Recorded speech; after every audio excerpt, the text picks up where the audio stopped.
Ignition sequence starts. 6, 5, 4, 3, 2, 1, 0. Liftoff. We have a liftoff.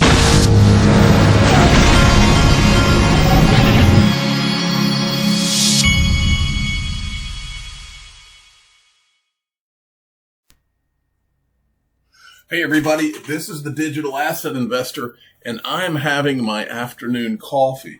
And I also am dealing with an 8-year-old who is mad at me because he was out riding his bike with his friends, and I made him come home so that I could take him to hit baseballs. And he is not happy. It's a constant struggle for me to keep these kids. I always compare it to like a bowling lane where they've put the rails up. I see my job to keep that ball in the rails, keep these kids in the rails at least until they get through high school. Then they can go screw up their lives, I guess, if they want to. No, not really. I'll still be tough on them.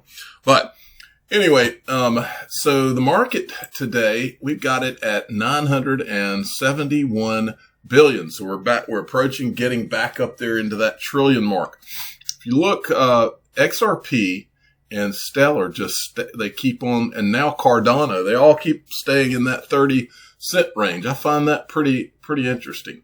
Now, there's a lot going on today in crypto land. The first thing I wanted to show you, though, is this video of Brian Brooks from the OCC, from the Cryptic Poet. And remember, Brian Brooks announced today that he's leaving the OCC here in the next few days, okay? But listen to what he says here. This is about Ethereum right here.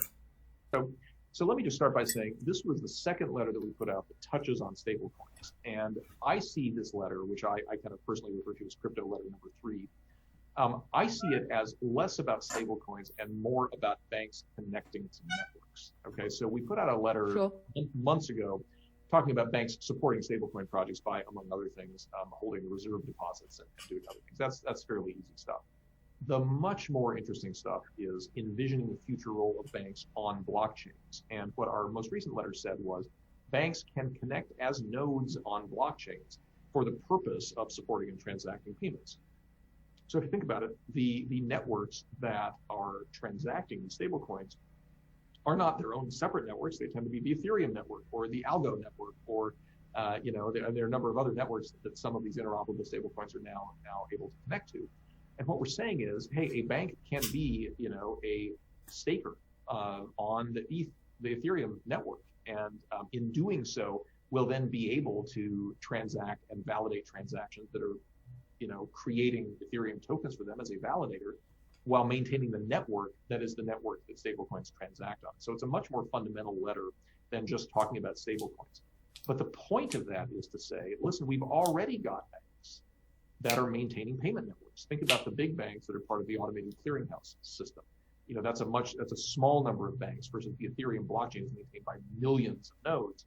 But still, it's long established that banks can get together, they can create payment networks and use that to transact payments across the system. All we're saying is the big bank oligopoly, which is what that network is, or the government monopoly, which is what Fedwire is, are not the only ways that banks can transact value, right? The role banks have is not to be oligopolists. The role banks have is to allow their customers to transact value with other people. And if one way of doing that in a much more interoperable way is using blockchains, because again, blockchains are just, internet protocols, then we're happy to tell banks they can do that. So that's the big deal here, is it gives banks a role as nodes on networks and says you can not only use the bank monopoly networks, you can use the open networks to send value. Man, this guy's going to be missed. The history books should be very nice to Brian Brooks because I'm a big fan. I think he is sharp. Okay, then Brian Brooks does this. Bank XRP had sent this out. Brian Brooks, the acting head of the U.S. Office of the Comptroller of the Currency, said it will soon announce the first national crypto bank charter. And then, boom, here it comes, like literally right after that tweet. CoinDesk, breaking, Anchorage becomes the first crypto company to secure a national banking charter from the U.S. OCC. And it's important, I think, that it's this company, and I'll show you why in a second. Anchorage was one of about 3 or 4 custody companies. That's kind of how they started out. And this is kind of what I think PolySign is going to be. I think PolySign is going to, by the way, my yard man's out there with a blower. He's probably going to come up onto my porch here in a second and start blowing up here. And if he does, you'll probably hear it, but that's okay. There's no stopping this train. So anyway, Anchorage, which was a custody solution, they are now a nationally chartered bank. If you think crypto is not going somewhere, you need to think again. Okay, now look at this. This is Anchorage's website. I wanted to take you down and show you first. Here's who some of their, it says leading funds, but I'll get to their investors in a minute. As we go down, here's the supported assets. Of course, Bitcoin, and then you got Chainlink. There's your XRP. They support Stellar. There's several different things that they support. There's Tezos. But anyway, it's important, I think, that, let me see what else they have on here. Well, they've got a lot of them. But anyway, so they support all kinds of assets. I wanted to show you this company, though. This is about Anchorage. First of all, headquartered in San Francisco, California. What a coincidence. That's where Ripple is, too. There are members of those associations. Look at their leadership. There's the leadership. And here are the investors. Andreessen Horowitz, an investor in Ripple. Blockchain Capital, an investor in Ripple. Not sure about, I don't think Visa's a partner of Ripple, but anyway, Visa backs them as well. Then their advisors. This guy is from the Federal Reserve. And then this guy is like big time old school investor, Stanley Druckenmiller. He's the guy that came out a couple months ago and said that he was bullish on Bitcoin for the first time, and all of a sudden the market starts moving for the next few months. These guys are in the game. When they speak, people listen. And when they're backing companies like this, write it down. This industry is here to stay. All of the scary things are starting to be removed. They're not all removed yet, but they're starting to be removed. Now, Nathaniel McCauley, he's the CEO of Anchorage. He weighed in. He said, "It's a very proud day. First, this charter is a testament to incredible community the entire crypto ecosystem has been building. Tireless team at Anchorage had put in application together. Deserves immense thanks." Anyway, he's just thanking. He thanks Brian Brooks. And then Bank XRP points out that they do have XRP on the platform. And then I saw this, Mike Dudas says, bank charter season in crypto land. And so this is, I guess, is Anchorage's foyer when you walk in there. And then Brad Garlinghouse decides he's going to weigh in. If you ever had doubts that crypto was going to play an integral role in the future of our global financial system, well, hope this clears some things up.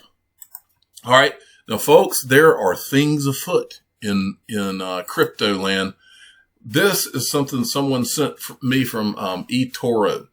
Some guy named Neil says, "We would like to give you advance notice of possible limitations to crypto buy orders this coming weekend. We are seeing unprecedented conditions in the crypto markets, which have led to increased demand for crypto from eToro users, both old and new. We are doing all we can to manage this demand. The unprecedented demand." They keep on going on about the unprecedented demand. These limitations, and then it says, these limitations could include, but are not limited to, setting a temporary maximum exposure amount per crypto asset per client. Like they're putting limits on what clients can buy, is the way I read that. Temporarily suspending the ability to place new crypto buy orders. What in the world is going on? So, hey, I'm glad that I have all my crypto. That's all I got to say. Michelle Vandenberg, Stellar, look at this. Congratulations to Vonovia, Bitbon, and Firstwire on issuing the VN1, a 20 million digital bond on Stellar. 20M digital bond on Stellar. We look forward to see what the future holds for financial assets on the blockchain. Do you see where this is going, folks? You can do that kind of thing with Stellar. You can do it with the XRP ledger, but what else can you do it with? Then XRP Crypto of Japan's top securities regulator says XRP is not a security. Japan's financial services agency has confirmed that it views XRP as a cryptocurrency based on definitions of the Payment Services Act. There you go, folks. And then XRP researcher, he says, wow, did he really just say Bitcoin is the most regulated currency in the world? Lagarde is calling for regs on Bitcoin, but Anthony Pompliano thinks it's already regulated. This won't end well. Look, I think there's a lot of these Bitcoin people that are in a delusion state. This person summarized, this XRP reporter summarizes kind of my thoughts. Most cryptos will die. Regulations will kill them. The ones which comply with regulations will survive. Bitcoin could be confiscated or not allowed within the new system. I have a very good idea that within the next 10 years will be what the next 10 years will be like. Expect the unexpected. This is what I think. Expect the unexpected. And do you know what it reminds me of? Everybody remember Kendra Hill, who disappeared off social media? Allowing additional currencies to exist when the world is only using one would be disruptive. So it will not be tolerated, and it will be easier to stop than you think. The illusion is that Bitcoin, for example, is untouchable. The reality is that it is government controlled through the use of mining pools. Any cryptocurrency aiming to be decentralized digital currency will not survive. The one that we will use has already been chosen. The two ones that have been chosen, XRP and XLM. I'm the digital asset investor. I'm not an investment advisor. This is for entertainment purposes only. Please subscribe, hit the like button, and tell your friends and family that the illusion is that Bitcoin is untouchable. Do not buy it. Thank you for, I'm not saying do not buy Bitcoin. I'm just saying do not buy that Bitcoin can't be touched by regulation. That's what I mean. Thank you for listening.